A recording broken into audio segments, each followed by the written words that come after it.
Deus se recordou do seu povo, fez justiça à sua herança para que esses dias, o 14º e o 15º dia do mês de Adar, sejam doravante dias de assembleia, de regozijo e alegria diante de Deus. A história de Ester, segunda parte. O decreto de extermínio dos judeus. Amã buscou então uma forma de destruir não apenas Mardoqueu, o parente da rainha Ester, mas todo o povo judeu. E assim ele procurou o rei Assuero, dizendo: no meio dos povos, em todas as províncias de teu reino, está espalhado um povo à parte. Suas leis não se parecem com as de nenhum outro, e as leis reais são para eles letra morta. Os interesses do rei não permitem deixá-lo tranquilo. Que se decrete, pois, sua morte, se bem parecer ao rei, e versarei aos seus funcionários, na conta do tesouro real, 10.000 talentos de prata. E Assuero deu total liberdade a Amã, para que ele fizesse o que bem entendesse com o povo judeu. Disse o rei: conserva teu dinheiro. Quanto a este povo, é teu, faze dele o que quiseres. E assim, em nome do rei Assuero, foram enviadas cartas a todas as províncias. Nessas cartas estava a ordem de destruir, matar e exterminar todos os judeus, inclusive idosos, mulheres e crianças, além de tomar para si todos os bens dos judeus. Este decreto de extermínio dos judeus foi publicado como lei em cada uma das províncias, mas em primeiro lugar na cidade de Susa, e o medo reinava naquele lugar. Os judeus daquela cidade agora estavam apavorados, sem saberem o que seria deles e de suas famílias dali em diante.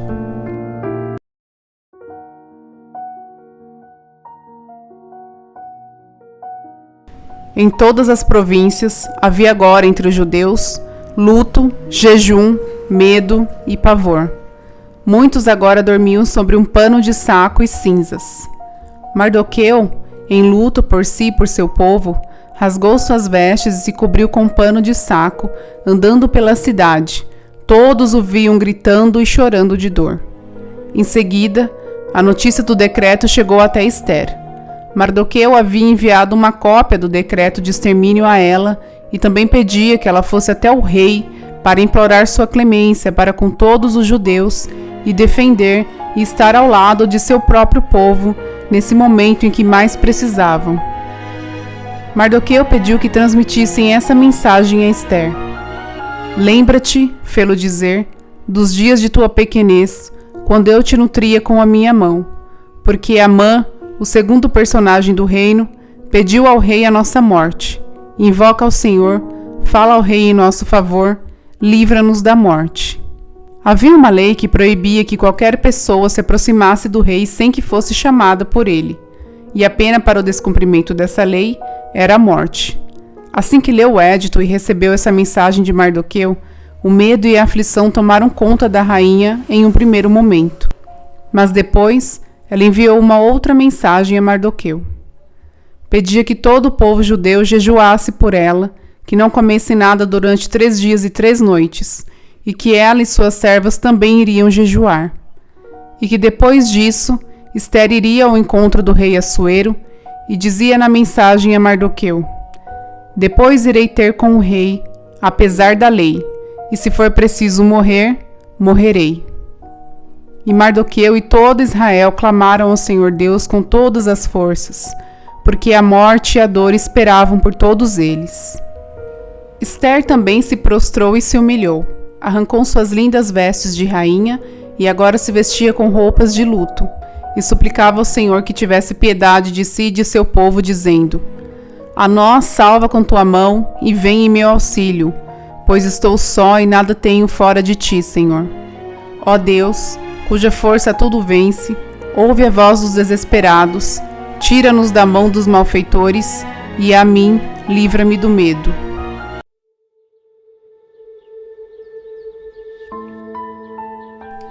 Quando Ester terminou de rezar, no 3º dia, ela retirou suas vestes de luto e se vestiu com todo o esplendor de rainha.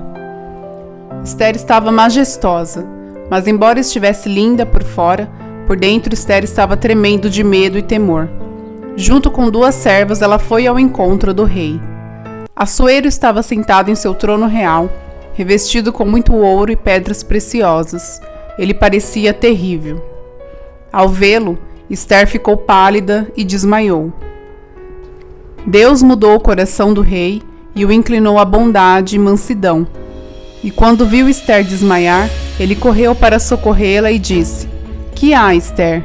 Eu sou teu irmão. Aproxima-te."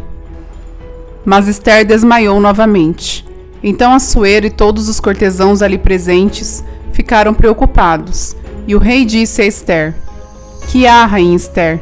Dize-me o que desejas, e ainda que seja metade de meu reino, te darei." E Ester respondeu: "Se bem te parecer, que venha ao rei hoje com Amã ao banquete que lhe preparei." E assim foi feito. O rei e Amã vieram ao banquete que Ester havia preparado. Ester disse então ao rei: "Se realmente encontrei graça aos olhos do rei, se lhe agrada ouvir meu pedido e satisfazer meu desejo, que ainda amanhã venha o rei com Amã ao banquete que lhes darei, e então executarei a ordem do rei." E Amã, em toda sua arrogância, se gabava muito de ter sido convidado pela própria rainha Ester, não apenas para um banquete, como 2 banquetes, junto a ela e ao rei. Mas ao ver Mardoqueu, ele se enfurecia e se enchia de ódio novamente. E sua mulher e seus amigos o aconselharam que preparasse uma forca para Mardoqueu, uma forca de 50 côvados. E disseram: "Amanhã pedirás ao rei que nela seja enforcado Mardoqueu. Então poderás, contente, ir com o rei ao banquete." E assim, muito alegre ao ouvir isso, Amã mandou que preparassem a forca.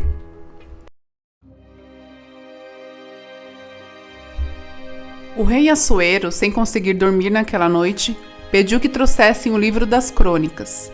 O livro contava como Mardoqueu havia salvado a vida do rei ao denunciar os 2 eunucos que atentavam contra a vida de Assuero. Então o rei perguntou qual recompensa e honras Mardoqueu havia recebido por ter salvado sua vida. Mas seus cortesãos responderam que nada havia sido feito por Mardoqueu. Nesse momento entrou Amã, ao que o rei perguntou a ele: "Como se deve tratar um homem a quem o rei quer honrar?" Amã, intrigado com a pergunta, respondeu: "Se o rei quer honrar alguém, que se tome vestes principescas, dessas que usa o rei, que se traga um cavalo, desses que o rei monta, e sobre sua cabeça se põe um diadema real. Em seguida, vestes e cavalos serão confiados a um dos mais nobres dos altos oficiais reais. Este, então, revestirá com essa roupa o homem a quem o rei quer honrar e o conduzirá a cavalo pela praça da cidade, gritando diante dele: assim se faz ao homem a quem o rei quer honrar." E assim, como disse Amã, o rei ordenou que fosse feito. Mas quando disse que o honrado seria Mardoqueu, Amã tomou um susto e ficou consternado, mas obedeceu à ordem. Vestiu Mardoqueu e depois fez com que ele passeasse a cavalo pela praça da cidade e ia à sua frente dizendo: assim se faz ao homem a quem o rei quer honrar.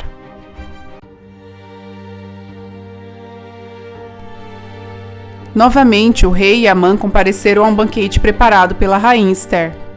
E novamente, Assuero perguntou a Ester o que ela desejava. Disse Ester: se realmente encontrei graça a teus olhos, ó rei, e se for do teu agrado, concede-me a vida, eis meu pedido, e a vida de meu povo, eis meu desejo, porque fomos entregues, meu povo e eu, ao extermínio, à matança e ao aniquilamento. Ao ouvir isso, o rei Assuero perguntou a Ester: quem é? Onde está o homem que pensa agir assim? Ao que a rainha Ester respondeu: o perseguidor e inimigo é Amã, é este miserável.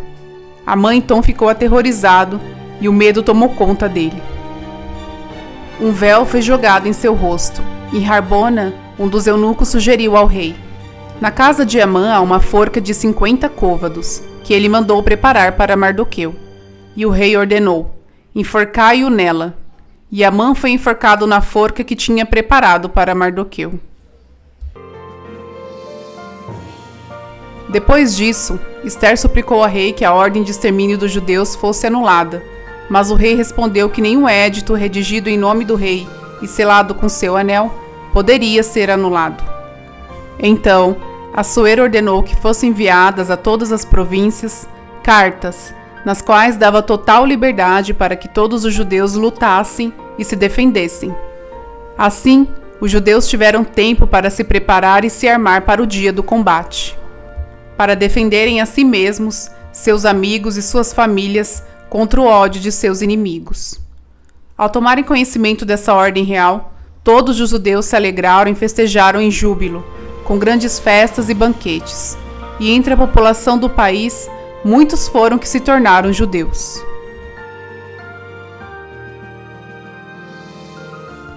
No 13º dia do 12º mês, que é Adar, em vez de acontecer o extermínio dos judeus, como Amã havia premeditado, foram os judeus que destruíram seus inimigos.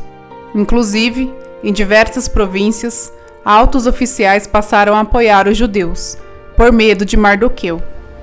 Porque agora Mardoqueu tornava-se um homem cada vez mais poderoso. No 14º dia do mês de Adar e no 15º dia, os judeus descansaram e celebraram sua vitória com grande alegria e festa. Mardoqueu enviou cartas a todos os judeus que habitavam nas províncias do rei Assuero para que celebrassem a cada ano o 14º e o 15º dia do mês de Adar, porque esses são os dias em que foram salvos e venceram seus inimigos. Nesses dias, eles festejam com grandes banquetes, trocam presentes e auxiliam os pobres. A palavra Purim vem de Pur. Amã, o Agagita, perseguidor de todos os judeus, tinha planejado matá-los e lançar o Pur, isto é, as sortes, para sua confusão e ruína. Mas o mau desígnio que lhe concebera voltou-se contra si próprio, e na forca que mandara fazer para Mardoqueu, ele próprio foi enforcado, e seus 10 filhos mortos na batalha em que venceram os judeus. Esse é o motivo do porquê esses dias são chamados Purim, e até hoje os judeus celebram a festa do Purim. Depois de Assuero, Mardoqueu era o homem mais importante.